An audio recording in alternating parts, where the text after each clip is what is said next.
اور اس کے پاؤں لگنے کی وجہ سے ایک 27 پاؤنڈ کا وزنی پتھر چٹان جو ہے وہ اس کے پاؤں پہ گر جاتی ہے، جس سے اس کے ٹخنے ٹوٹ جاتے ہیں۔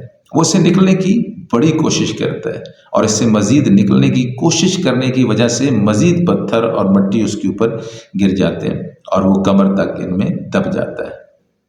اور اب کولنس جو ہے وہ زمین کے نیچے 55 فٹ ایک تنگ مشکل تاریخ جگہ میں پھنس چکا تھا۔ پڑوسی کو احساس ہوا کہ فلوئڈ پچھلی رات سے گھر نہیں آیا اور اسے ڈھونڈنے نکلتا ہے، اور سینٹ کیو کے پیر اس کا ایک کوٹ جو ہے وہ لٹکا ہوا پایا گیا، اور اس کا ایک 17 سالہ لڑکا جول آگے بڑھتا ہے، اور کیونکہ گھار انتہائی تنگ اور مشکل تھی تو وہ اس گھار میں ٹرن اراؤنڈ پوائنٹ تک چلا جاتا ہے اور آواز دیتا ہے، اور اسے پتہ چلتا ہے کہ فلوئڈ جو ہے وہ اس گھار میں پھنس چکا ہے۔ پھر اس کے پڑوسی جو ہیں وہ اس کے فلوئڈ کے بھائیوں کو خبردار کرتے ہیں۔ مارشل اور ہومر اس کے دونوں بھائی پریشانی کی حالت میں گھار کے بیر پہنچتے ہیں۔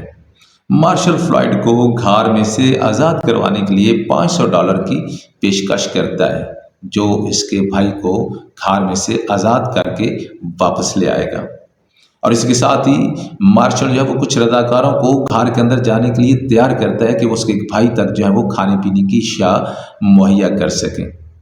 کچھ لوگ جو وہ تیار ہو جاتے ہیں اور گھر کے اندر جاتے ہیں، لیکن وہ ٹرن اراؤنڈ پوائنٹ کو کراس نہیں کر سکتے۔ جب دیکھتے ہیں کہ اندر انتہائی تنگ تاریخ اور مشکل راستہ ہے تو وہ کھانے پینے کی اشیاء کو وہیں دراڑوں میں چھپا کے واپس آ جاتے ہیں، اور واپس آ کے کہتے ہیں کہ ہم نے کھانا جو ہے وہ فلائٹ تک پہنچا دیا۔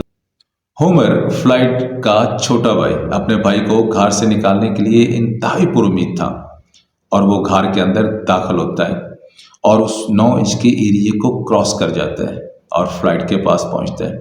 فلائٹ کی بری حالت دیکھ کر انتہائی پریشان ہو جاتا ہے اور سب سے پہلے اپنے بھائی ولیم فلوئڈ کولنس کو کھانا کھلاتا ہے۔ کھانا کھلانے کے بعد پھر وہ پتھر کو ہٹانے کا کام شروع کر دیتا ہے۔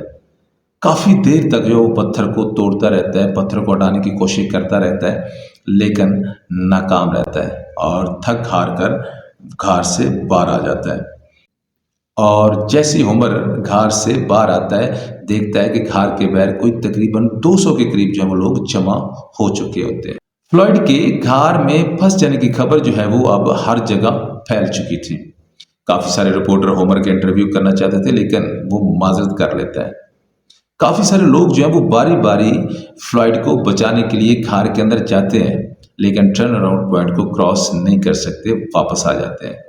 پھر ایک رپورٹر جس کا نام ولیم ملر ہے، وہ فلوئڈ کے بھائی ہومر کا انٹرویو لینا چاہتا ہے، اور ہومر غصے میں آ جاتے ہیں اور ولیم ملر کو کہتے ہیں کہ آپ خود کیوں نہیں وہاں پہ چلے جاتے اور فلوئڈ کا انٹرویو کر لیتے۔ ملر لالٹین کی مدد سے گھار کے اندر چلا جاتا ہے۔ جب وہ فلوئڈ کے پاس پہنچتا ہے تو فلوئڈ کی حالت دیکھ کر وہ اسے انٹرویو لینا بھول جاتا ہے اور اس کو نکالنے کے لیے مدد کرنے لگتا ہے۔ ملر جب یہ خبر نیوز پیپر میں چھاپتا ہے تو یہ بین الاقوامی خبر بن جاتی ہے، اور پھر ایک تیسرا بندہ جس کا نام رابرٹ برٹن ہے، وہ فلوئڈ کو بچانے کے لیے آ جاتا ہے، اور وہ فلوئڈ کے پاس جاتا ہے اور اسے کچھ دوائی اور کھانے کو دیتا ہے، پھر فلوئڈ کے ساتھ ایک بیلٹ باندھتا ہے۔ پھر 3 لوگ رابرٹ، ہومر، ملر مل کر فلوئڈ کو ایک رسی کے ذریعے جو ہے وہ کھینچتے ہیں، لیکن فلوئڈ جو ہے اس کی درد کی وجہ سے چیخیں نکل جاتی ہیں۔ بین الاقوامی خبر بننے کی وجہ سے وہاں کافی لوگ اکٹھے ہو جاتے ہیں، جس کی وجہ سے گھار میں کافی پتھر گرنا شروع ہو جاتے ہیں، جس سے گھار کا راستہ بند ہو جاتا ہے۔ جب گھار کا راستہ بند ہوتا ہے تو پھر کھدائی کرنے کا سوچا جاتا ہے۔ پھر مشین اور لوگوں کی مدد سے کوئی 35 فٹ تک جو ہے وہ کھدائی کی جاتی ہے۔ 30 گھنٹے مسلسل کھدائی کرنے کے بعد 55 فٹ نیچے جب فلوئڈ تک پہنچا جاتا ہے تو کوئی 24 گھنٹے پہلے فلوئڈ مر چکا تھا۔